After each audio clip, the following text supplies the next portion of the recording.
So I already cut the shrimp and then this chicken and then the cuttlefish. So I just simmer this chicken, shrimp, and cuttlefish, and then after I will simmer this one, I will saute the garlic and onions, and then after that one, I will put the carrots and baggy beans. So let's go.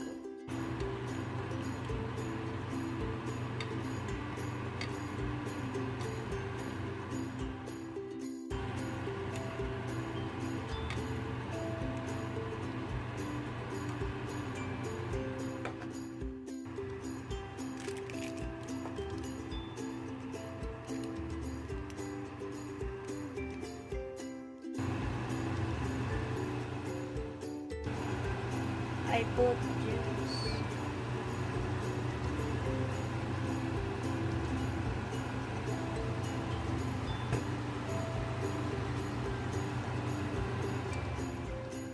This one is carrots and baggy beans. I put 4 tablespoons of oil.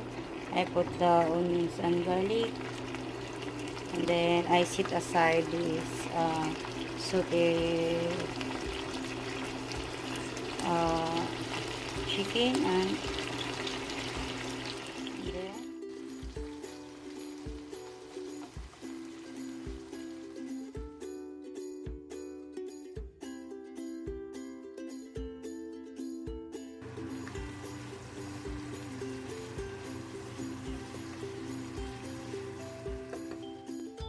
so I will put the baggy beans and carrots.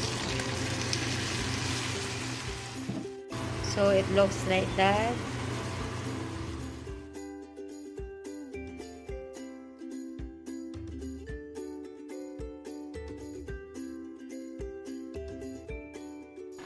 I put already the cabbage and then it looks like that.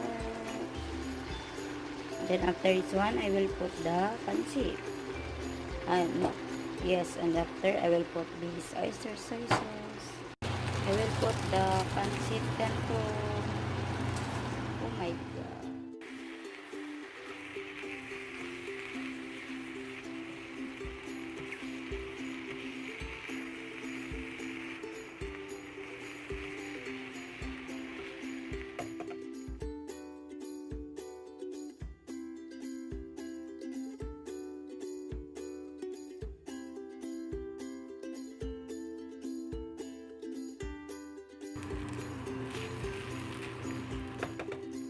So I'm already finished cooking, so it's looked like that.